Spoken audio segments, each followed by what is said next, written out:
Hello friends, आइए आज मैं आपको प्रीपोजिशंस के बारे में बताने जा रहा हूँ।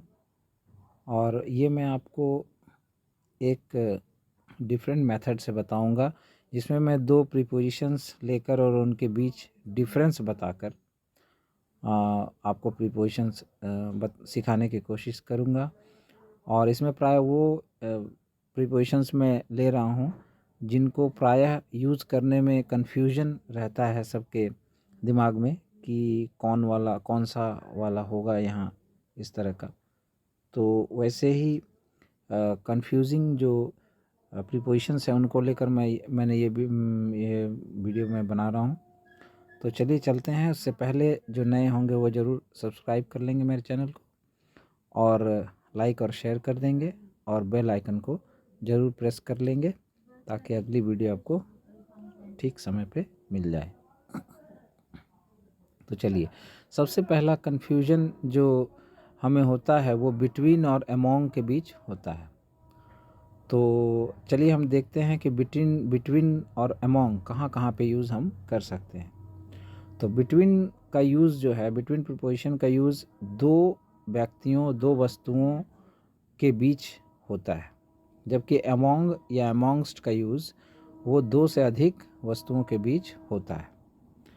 तो दो व्यक्ति या वस्तु के बीच बताने के लिए बिटवीन का प्रयोग होता है। बिटवीन के बाद हमेशा दो नाउन या प्रोनाउन एंड के द्वारा और ऑब्जेक्टिव केस में जुड़े होते हैं, या कोई प्लूरल हो सकता है।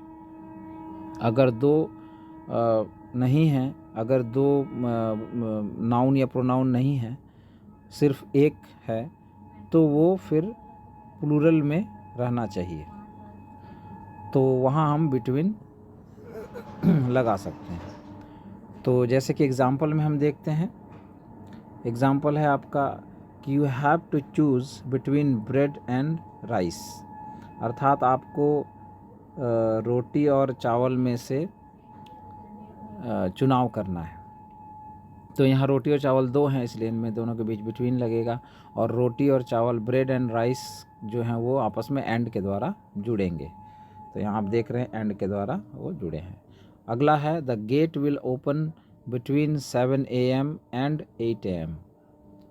जो दरवाज़ा है वो 7 बजे से और 8 बजे के बीच में खुलेगा। तो यहाँ भी दो समय हैं और दोनों एंड के द्वारा जुड़े हैं। तीसरा है this deal will be between you and me. तो यहाँ पे जो है कि ये समझौता तुम्हारे और मेरे बीच में है। तो ये बोलने के लिए तो दो व्यक्ति हैं, तो उसके बीच में बोलने के लिए यहाँ पे हम लोगों ने बिटवीन लगाया है। और यहाँ आप देखेंगे कि जो मी है वो ऑब्जेक्टिव केस है, यानी बाद वाला जो है वो ऑब्जेक्टिव केस में रहना चाहिए। अर्थात मैं अगर यहाँ पे आई कर दूंगा, मी के जगह में अगर आई लिख देता हूँ तो वो गलत हो जाएगा। तो इस तरह से this deal will be between you and I, ये एक गलत हो जाएगा। तो इसे यहाँ पे ऑब्जेक्टिव केस मी होना चाहिए। तो ये है। चौथा है ही एट बिस्किट्स बिटवीन ब्रेड्स। अब यहाँ पे दो नाउन तो नहीं है, बिटवीन के बाद दो नहीं है, लेकिन फिर भी बिटवीन का यूज़ हुआ है। तो ऐसा केस में आपका जो बाद वाला है वो कम से कम प्लूरल होना चाहिए। तो ही एट बिस्किट्स बिटवीन ब्रेड्स, यहाँ पे जो है वो आपको दो नाउन नहीं है पर एक है, लेकिन वो प्लूरल में होना चाहिए। तो यहाँ इसलिए ब्रेड्स लिखा है। अब इसी के समानांतर हम अमोंग और अमोंगस्ट को देखते हैं। तो दो से अधिक व्यक्तियों या वस्तुओं के बीच बताने के लिए अमोंग या अमोंगस्ट का प्रयोग होता है। यदि अमोंग या अमोंगस्ट के बाद द रहे तो दोनों में से किसी का प्रयोग कर सकते हैं, और अगर वॉवेल रहे तो सिर्फ अमोंगस्ट का ही प्रयोग करना उचित होता है। कहने का मतलब है, तो देख लें एग्जाम्पल में, divide this mango among the boys. तो आप देख रहे हैं यहाँ अमोंग के बाद द है, अमोंग के बाद द का प्रयोग हुआ है यहाँ पे, तो इसलिए यहाँ पे ये अमोंग रहेगा। लेकिन नीचे वाले में आप देखेंगे डिवाइड दिस मैंगो अमोंगस्ट अस, तो यहाँ पे आप देखेंगे कि अमोंगस्ट के बाद अस है जो कि वॉवेल से स्टार्ट है, इसलिए यहाँ पे अमोंग अस उचित नहीं होगा, अमोंगस्ट अस ही ज़्यादा उचित होगा। तो हम लोगों ने ये जाना कि दो के बीच बताने के लिए बिटवीन यूज़ करते हैं और दो से अधिक के बीच बताने के लिए अमोंग या अमोंगस्ट का यूज़ करते हैं। चलिए अब आगे बढ़ते हैं। अगला प्रीपोजिशन है बिसाइड और बिसाइड्स। तो बिसाइड का अर्थ होता है, ये इन दोनों का भी बहुत ही कन्फ्यूजिंग यूज़ कर लेते हैं लोग। बिसाइड के साथ कभी एस लगा दिया, कभी एस हटा दिया, तो ऐसा सोचते हैं कि शायद एक ही वर्ड है, ऐसा नहीं है। बिसाइड का अर्थ होता है के बगल में या किसी के बगल में, किसी के समीप में, जबकि बिसाइड्स का अर्थ होता है के अतिरिक्त, मतलब एक अल्टरनेटिव ये देता है। बिसाइड्स का अर्थ होता है के अतिरिक्त, किसी चीज़ के अतिरिक्त और भी कोई चीज़, ऐसा। तो बिसाइड का अर्थ है के बगल में, तो किसी के बगल में अर्थ के लिए बिसाइड का प्रयोग करते हैं। एग्जाम्पल है आई सैट, पहला example, I sat beside my friend in the bus, मैं बस में अपने दोस्त के बगल में बैठा था या बैठा। अगला एग्जाम्पल है there is a big tree beside my house, मेरे घर के बगल में एक बड़ा सा पेड़ है। बिसाइड माई हाउस, मेरे घर के बगल में। अगला है your argument is beside the point, तुम्हारा बहस मुद्दे से बाहर है यानी मुद्दे से अलग है, ये बताने के लिए भी हम लोगों ने यहाँ पे बिसाइड का यूज़ किया है। बिसाइड द पॉइंट यानी मुद्दे से बाहर है। चौथा है our boat was taken beside by the waves, हमारी नाव जो है वो लहरों ने उसे अलग थलग कर दिया, तो यहाँ पे भी हम लोगों ने बिसाइड लगाया है। चलिए अब बिसाइड्स का यूज़ देखते हैं, जबकि बिसाइड्स का उपयोग के अतिरिक्त अर्थ में होता है। तो पहला एग्जाम्पल है I like coffee besides T, मैं चाय के अतिरिक्त, चाय के अलावे कॉफ़ी भी पसंद करता हूँ।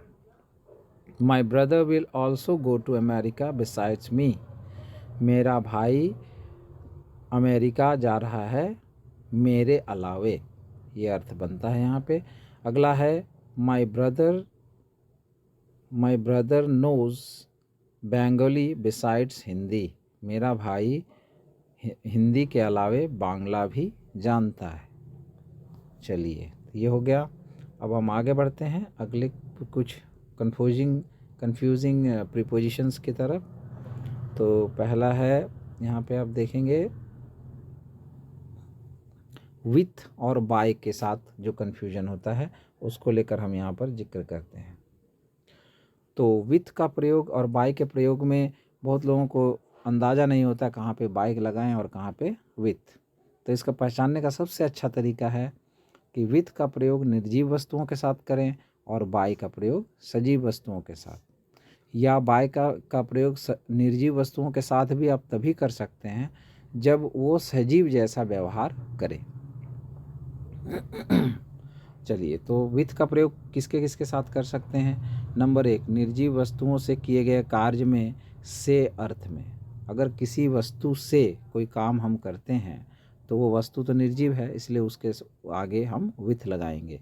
जैसे a letter is written with a blue pen, पहला जो है यहाँ पे पेन, आप क्या है ये पेन जो है वो पेन जो है वो है आपका निर्जीव, तो हमने कलम से लिखा है चिट्ठी, लिखी है चिट्ठी, इसलिए ब्लू पेन के आगे हम विथ लगाएंगे। अगला है 2 नंबर कि विथ का प्रयोग के साथ, किसी के साथ अगर कोई है तो उस अर्थ में भी हम विथ का प्रयोग करते हैं, तो वो हम सेकंड एग्जाम्पल से समझते हैं। We went to picnic with all our friends, हम लोग अपने सभी दोस्तों के साथ पिकनिक पर गए, तो यहाँ दोस्तों के साथ गए इसलिए विथ ऑल आवर फ्रेंड्स, यहाँ पे विथ लगा है के साथ अर्थ में। तीसरा है वस्तुओं की सुसंगति में, यहाँ भी विथ का प्रयोग होता है, अर्थात अगर किसी वस्तु के साथ कोई उसका जोड़ा है, उसका जोड़ा शब्द है और उसके साथ सुशोभित होता है, उसके साथ ही अच्छा लगता है, जैसे जूते के साथ मोजा अच्छा लगता है, रोटी के साथ दाल अच्छा लगता है। तो इस तरह के जो वर्ड होते हैं सुसंगति वाले, उनमें भी हम विथ का प्रयोग करते हैं। जैसे नंबर 3 नंबर उसका उदाहरण है, देख लीजिए कि I like bread with butter. मैं तो रोटी और मक्खन का साथ जो है वो होता है, इसलिए ब्रेड विथ बटर ऐसा कहा गया है। तो I like bread with butter, मुझे रोटी के साथ मक्खन पसंद है। चलिए नंबर 4 है, विथ का प्रयोग कारण बताने के लिए भी होता है। तो जैसे नंबर 4 उसका किसी कारण को बताने के लिए, तो नंबर 4 उसका एग्जाम्पल है कि he is trembling with cold. यहाँ पे अब कारण क्या बताया जा रहा है कि वो उसके कांपने का कारण क्या है, तो कोल्ड है। तो यहाँ पे हम देख रहे हैं कि he is trembling with cold. अब चलिए, अब इसी के समानांतर हम बाय के प्रयोग को देखते हैं। तो बाय का प्रयोग सबसे पहले तो किसके लिए होता है? नंबर 1, सजीव वस्तु से या के द्वारा किए गए कार्य में बाय होता है। नंबर 2, आपका यातायात के साधनों के साथ भी बाय का प्रयोग होता है। नंबर 3, पर यदि वाहन के पहले एडजेक्टिव या आर्टिकल आ जाए तो अन्य कोई प्रीपोजिशन जो उचित हो वो लगाए जाते हैं। फिर बाय का प्रयोग और कहाँ होता है? नंबर 4, समय के साथ बताने के लिए, लंबाई की माप बताने के लिए, दर की माप बताने के लिए, वजन की माप बताने के लिए, या अन्य किसी माप की इकाई को अगर हम बताना चाहते हैं तो बाय का प्रयोग करेंगे। तो वो किस प्रकार करेंगे वो हम नीचे के एग्जाम्पल से देखेंगे। तो आप यहाँ देखें कि जैसे इधर मैंने एग्जाम्पल जो लिया है वो विथ के साथ आपने पढ़ा कि a letter is written with a blue pen. तो यहाँ पे लेटर कलम से लिखी गई है, इसीलिए कलम निर्जीव है तो विथ लगा है। लेकिन वही letter, a letter is written by Ram, वहाँ पे लेटर को राम ने लिखा और राम एक सजीव व्यक्ति हैं, इसीलिए राम के आगे बाय लगा है, यहाँ पे विथ नहीं लगा है। तो वहाँ पे पेन था इसलिए विथ लगा था यहाँ पे, और यहाँ पे राम हैं जो सजीव हैं इसलिए उनके आगे बाय लगा है। अगला है number 2, he went to picnic by a car. तो यहाँ पे एक वाहन के द्वारा पिकनिक जाया गया है, इसलिए वाहन के साथ बाय लगता है, तो इसलिए यहाँ पे बाय लगा है। नंबर 3 है कि we went to picnic in a new car. लेकिन वहीं पे जब हम लोगों ने कार के आगे एक एडजेक्टिव लगा दिया, तो जैसा कि 3 नंबर का जो रूल कहता है कि अगर एडजेक्टिव वाहन के साथ तो बाय लगता है, जानते हैं हम लोग, लेकिन अगर वाहन के पहले कोई एडजेक्टिव या आर्टिकल लग जाए तो फिर वो बाय नहीं लगता, फिर कुछ अन्य जो जो अच्छा अप्रोप्रिएट जो कोई प्रीपोजिशन होता है वो लग जाता है। तो यहाँ पे जो सेकंड सेंटेंस है इसमें आप देखेंगे केवल कार है, we went to picnic by a car, तो यहाँ पे सिर्फ कार है इसलिए बाय लगा। लेकिन उसके निचले वाले जो थर्ड सेंटेंस है वहाँ पे हम लोगों ने लिखा है कि we went to picnic in a new car. अब कार के आगे यहाँ पे न्यू लग गया है जो कि एडजेक्टिव है, तो एडजेक्टिव है इसलिए उसके पहले बाय नहीं लगा, क्योंकि कार के पहले एक एडजेक्टिव न्यू लग गया है, तो इसलिए वहाँ पे इन ज़्यादा अप्रोप्रिएट होता है तो वहाँ इन लग गया, बाय नहीं लगा। अगला है number 4, he finished the work by 11 AM। अब यहाँ पर हम समय की माप यहाँ पर जिक्र कर रहे हैं कि 11 बजे तक उसने काम समाप्त कर दिया, तो यहाँ पे हम लोगों ने बाय लगाया है, बाय 11 AM, नंबर 4 उदाहरण। अगला है number 5, he bought the cloth by metre.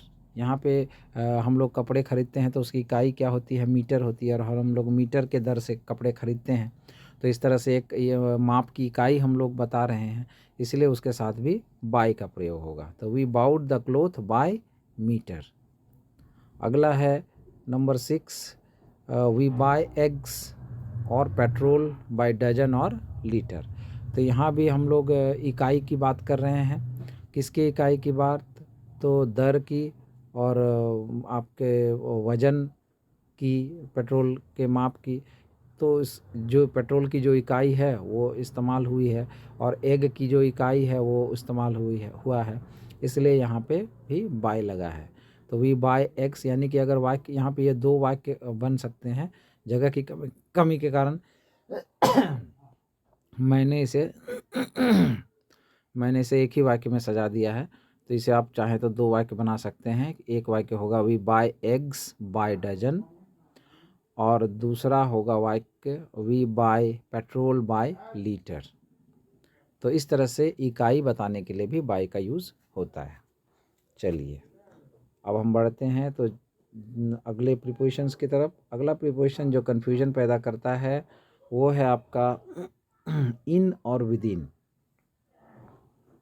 बहुत से लोगों को ये समझ में नहीं आता कि इन मने में होता है, विदिन मने भी में होता है, लेकिन दोनों का उपयोग कहाँ कहाँ किया जाए।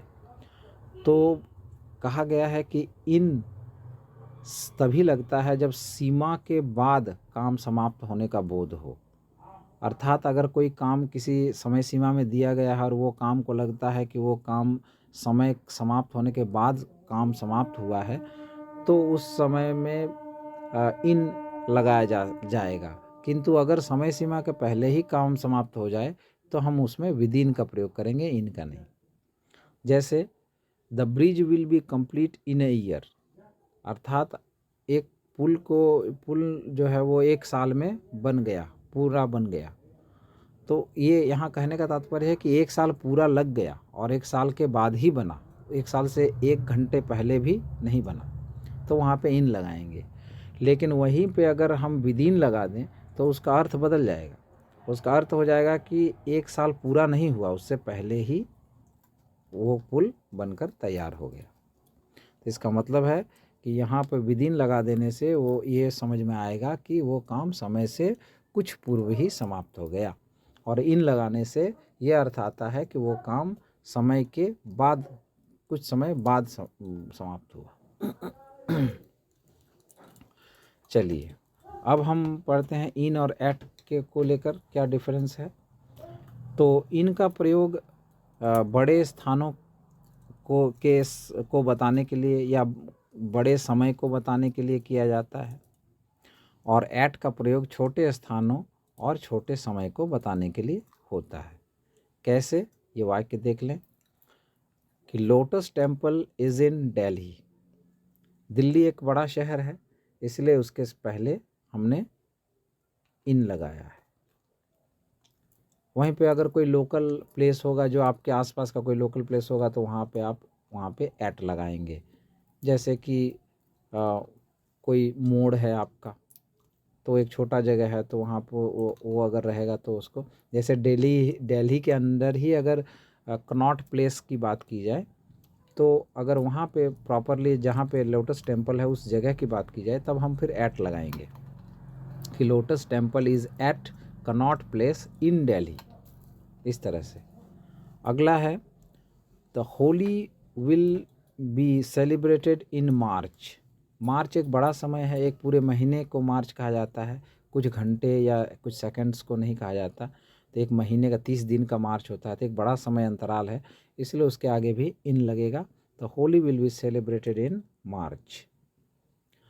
उसके बाद है he lives in Ranchi. Ranchi भी एक बड़ा शहर है, तो इसलिए तुलनात्मक रूप से तो वहाँ भी इन लगेगा। लेकिन वही रांची अगर झारखंड के साथ आ जाए एक ही सेंटेंस में, तो फिर हम इस तरह का भी प्रयोग कर सकते हैं कि ही लिव्स एट रांची इन झारखंड, ऐसा कर सकते हैं। या अगर रांची के अंदर किसी मान लीजिए फिराया लाल चौक है, तो अगर आप वैसा बोलना चाहें तो वहाँ बोल सकते हैं कि ही लिव्स एट फिराया लाल चौक इन रांची। तो फिराया लाल चौक छोटी जगह है, इसलिए उसके आगे एट लग जाएगा, और रांची बड़ी जगह है तो उसके पहले इन लगेगा। कई बार ऐसा भी होता है कि दोनों जगह बड़े ही होते हैं, तो उस समय दोनों में के आगे इन ही लगा दिया जाता है। जैसे I live in Delhi in India. अब आप ऐसा नहीं कह सकते हो कि I live at Delhi in India, वो ज़्यादा उचित नहीं होगा। उससे अच्छा रहेगा दोनों में इन लगा दिया जाए। तो इस तरह से बड़े जगहों और बड़े समय के लिए हम लोग इन लगाते हैं। उसके बाद एट का प्रयोग देखें, there is a mango tree at our home. हमारा घर जो है एक छोटी जगह है, इसलिए उसके आगे हम लोग एट लगाया है हम लोगों ने।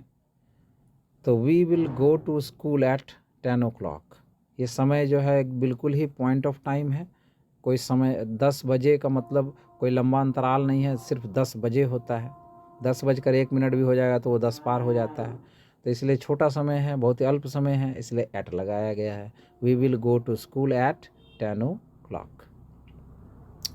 उसके बाद है लेकिन यहीं पे अगर हम लोग इसको एक समय अंतराल दे दें कि मैं 2 घंटे में स्कूल जाता हूँ, मैं 10 बजे में स्कूल जाता हूँ तो एट 10 o'clock, लेकिन मैं 2 घंटे में स्कूल जाता हूँ, अर्थात 2 घंटे पैदल चलते हुए मैं स्कूल जाता हूँ, तो मैं फिर वहाँ इन लगाऊंगा कि we will go I will go to school in 2 hours, ऐसा बोलूँगा, एट 2 hours नहीं बोलूँगा उस समय। यानी समय का पीरियड बता देने से इन लगाया जाना चाहिए और पॉइंट ऑफ टाइम बोलने से एट लगाया जाना चाहिए। तो अगला है आई एम एट होम, घर भी एक छोटी जगह है तो यहाँ भी एट लगा है। अगला है see you in the morning at 8 AM। अब यहाँ आप देखेंगे कि मॉर्निंग के पहले तो इन लगा है, लेकिन 8 AM के पहले एट लगा है। तो इसका कारण है कि मॉर्निंग एक बड़ी, मॉर्निंग का मतलब सिर्फ 6 बजे नहीं होता है, सिर्फ 5 साढ़े 5 बजे नहीं होता है। मॉर्निंग एक बार 4 बजे से, आप यहाँ तो हम लोग AM तो लिखते हैं रात्रि 12 बजे के बाद से ही AM लिखना शुरू करते हैं दिन 12 बजे तक। तो कहने का मतलब है कि मॉर्निंग जो है वो रात 12 बजे के बाद से शुरू हो जाती है और दिन 12 बजे के पहले तक रहती है। तो एक लंबा पीरियड है, इसलिए उसके आगे में इन लगता है। और ऐसे भी अगर हम सूरज उगने के बाद वाली बात ही करें तो 12 बजे के पहले तक मॉर्निंग ही हम लोग बोलते हैं, 6 बजे ही मान लें तो 6 से 12 बजे तक मॉर्निंग ही रहती है। तो वो भी एक लंबा पीरियड है, इसलिए उसमें भी इन लगाएंगे हम तो भी। और 8 तो सिर्फ एक बार बजता है, बहुत ही अल्प समय है, इसलिए एट 8 AM।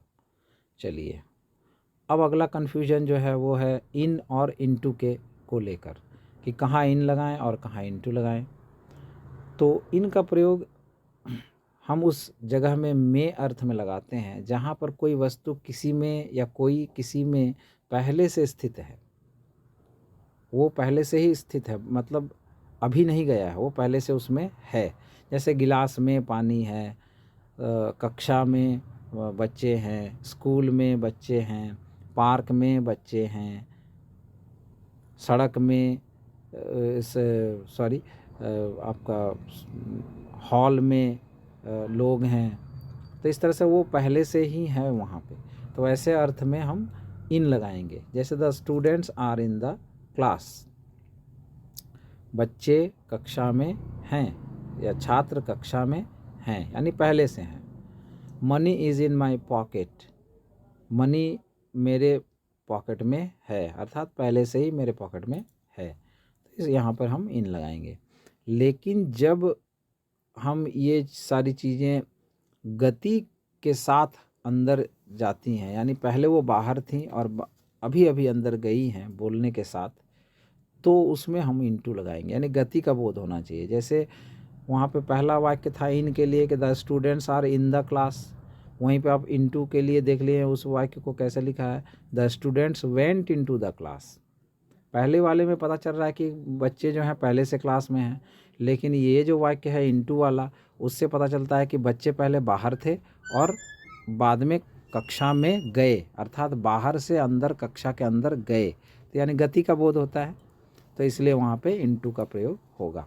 यानी गति बोध होने से इनटू का प्रयोग होगा। यानी अगर कहीं पे में लगा हुआ है और उस में से अगर गति का बोध होता है तो वहाँ पे हम इनटू लगाएंगे। जैसे मैं मेले में गया, तो इसका मतलब क्या होता है कि मैं मेले से बाहर था और मेले में गया, तो मैं गति करके गया, तो इसलिए वहाँ पे मैं इनटू लगाऊंगा। I am in the fair नहीं बोलूँगा, I went in the fair नहीं बोलूँगा, मैं बोलूँगा I went into the fair. तो यहाँ पे भी उसी तरह से the students went into the class, छात्र जो है वो कक्षा में गए, अर्थात बाहर से अंदर गए। अगला है I put the money into my pocket. पहला वाला वाक्य जो था वो था कि money is in my pocket, मेरे पॉकेट में मनी है, लेकिन इस वाक्य में इनटू वाले में मैं क्या लिख रहा हूँ कि I put the money into my pocket, मैंने मनी को अपने पॉकेट में रखा, यानी बाहर से अंदर ले आकर पॉकेट के अंदर रखा, तो गति हुआ, तो इसलिए यहाँ पे इनटू का प्रयोग होगा। चलिए आगे चलते हैं। ऑन और इन।